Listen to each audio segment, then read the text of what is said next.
Okay, so now we'll move on to the easy part, the Performing Arts Center. Yeah, right. Oh, by the way, can y'all go ahead on and get my questions, my answers ready, because you know what my question's going to be. Now we'll move on to the business, the general business portion of our agenda.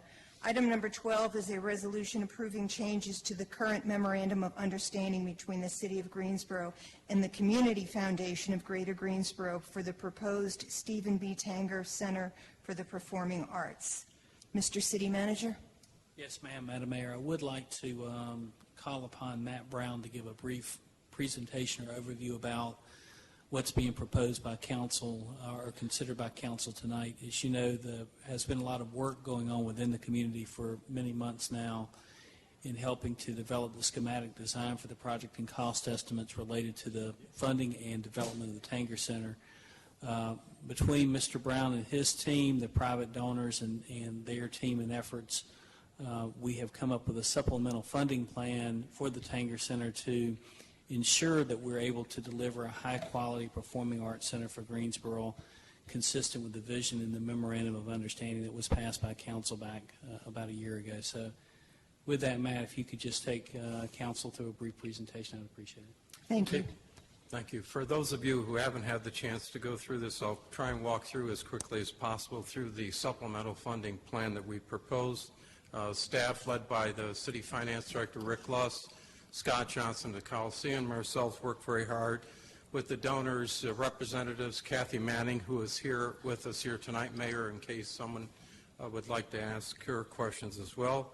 But as everyone remembers, the original premise was the $30 million contribution from the city with the phenomenal success of a commitment from the private donors for $35 million with the target of $65 million project. Of that $65 million, $11.5 million was dedicated toward the purchase of the proposed site at Davie, Bellamade, and Summit Avenue. $5 million was dedicated towards the architectural and engineering design contracts. Out of the $48.5 million remaining, $2.5 million was designated for the city's contingency. As we quickly developed through the design, schematic design phase, we realized that in our commitment on the contracts with the architecture was the presumption that we could try and accomplish what we all hoped to do for the $46 million. When that became quickly realized that we were already committed to encouraging our design staff to continue to work, we committed back to the $2.5 million, which took us back to the $48.5. All along, while those team members were trying to work towards meeting all of our objectives to create a true state-of-the-art facility that could last 100 years for us, we tried to identify other potential non-taxpayer dollar sources of income, and we began looking at those potential sites, one of which was the Chamber of Commerce building that would provide the opportunity for an additional $1.6 million in supplemental funding through the 41 additional VIP parking spaces that that site would allow us to create. Through our design, schematic design phase, we also identified an additional 12 VIP parking spaces on site that would generate another $500,000. That $2.1 million added to our 48 would put us at about $50,600,000. Our construction manager at risk, Skanska, was charged with the idea of developing and working along with the design team to determine what their cost estimate would be based on the phase of schematic design value engineering. And they broke down the project in the building construction costs at some $57.7 million. Our goal has always been to direct purchase a number of the key theatrical and sound components so that we wouldn't pay any markup to anybody, and we know the type of assistance that we want. So those items represented seating, represented the acoustical sound system that will make our building unique and contrary from the DPAC facility, and the theater, Arab theater package, which represents all the major stage, rigging, drapery, production lighting, as well as the amplified sound of $5.4 million added together of $7.5 million with the 57 took us to a challenging number of some $65,200,000. As part of SCANS's responsibility to us, they are also charged with finding ways to reduce that challenging number, and they came up with a package of some $4.4 million in proposed value engineering recommendations. Some of those we believe will be accepted by us, and some we may not want to accept. So we have to find alternative ways to reduce that number. That got us down to $60,800,000 or $61 million. Included in that number is over $1.5 million in design contingencies in case we walked into issues in design development such as a fire code issue or the need for a larger elevator or a third elevator. All those things are addressed in that contingency number. And again, with that challenging number of $50 million that we have available against the $61 million, left us with the challenge of how do we make up the difference of that $10.2 million. So we began searching for ideas that would, again, fulfill our continued commitment to you as a city council, that we would look for alternative non-city taxpayer dollar funding to keep this project moving ahead, and we've been consistently fulfilling that commitment. So we came up with ideas and explored it with the mayor and the city manager, then met with the city, the donor representatives, Kathy Manning and Walker Sanders, and the donors committee, and reviewed those challenging ideas. One of which was the potential repurposing of the original committed dollar to the Arts Stabilization Fund would provide an opportunity estimated by Mr. Luss to generate another $3.75 million to the project. I then suggested that we could add an additional dollar, taking our ticket service fee from $3 to $4 would generate another $3.75 million, or $7.5 million. I then, through our dialogue with the donors' representatives, provided them with an additional challenge.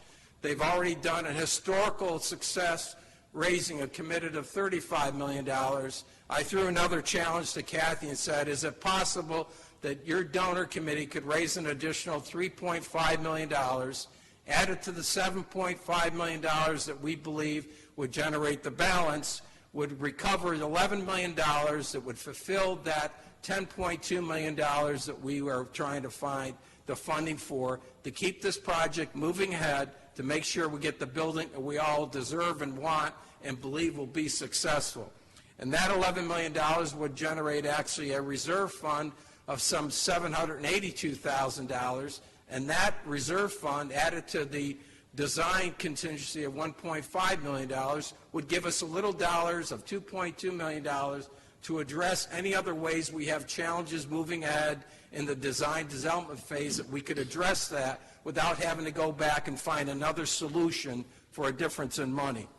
So those are the challenges that we had. We then addressed as a group, the donors committee and ourselves said, look it, we got to work within this targeted number of $61 million. We got to find creative solutions to alternatives, one of which was the designers had suggested a terrazzo product for the main lobby.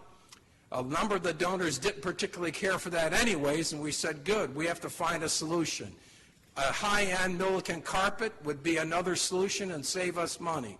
Well, that wasn't necessarily something that we wanted to go in. We wanted a nicer product. We wanted a better impression, but we also wanted one that would be better for the long-term maintenance of this great state-of-the-art facility. So we then challenged the designers to work with the donors, and we've come up with a porcelain tile product that will allow us to capture the savings that we had from not doing terrazzo, but we found an acceptable, long-wearing, high-finish porcelain tile product that met everyone's needs, and it kept us back on track. That's the kind of focus and attention and cooperation that we're doing, working together to try and find solutions, not necessarily constantly trying to find more money. So that's the commitment we've made to each other, and we've already given examples of working together on that. Now, the art stabilization, which was an advocacy by both Walker Sanders and Kathy Manning to commitment to the arts community, we certainly needed a solution to repurposing the $1. We needed to find a solution to that source of money. And I found a source of solution in a non-taxpayer dollar source of revenue through sponsorships that we will be generating at the Tanger, through third-party relationships that we will be able to fund annually to that art stabilization organization through the Greensboro Arts or through another successful organization. And we've come up with that, and they've accepted that as an alternative solution to repurposing the dollar so that we can generate $3.7 million in funding. They would accept this as a payment that we would make out of the operating budget from non-taxpayer dollars to the sponsorship revenues that we will be generating through the Tanger operating budget. And that addresses that. So what we've tried to focus on and what you're being asked to do tonight and again on the 15th will be accepting the wording in the MOU, which identifies the repurposing of the $1 from the arts fee and also commits us to make that $120,000 payment directly to them, raising the ticket service fee from $3 to $4, which, by the way, DPAC is currently at $3. They have told me that they will eventually go to $4 about the time we open, so there will be no disadvantage or no less competitive situation between the two of us for that kind of ticket service fee. Rick Luss is here and can better answer this next obligation that we have, is that we've never actually issued the bond capacity for that additional parking that we've identified. So you're obligated to do that, which would generate $9.6 million, combined with the commitment of the donors, private dollars, $3.5 million, will provide us with sufficient fund, we think gets us to that $61 million targeted number and moves us on to this project through design development and move ahead and ahead.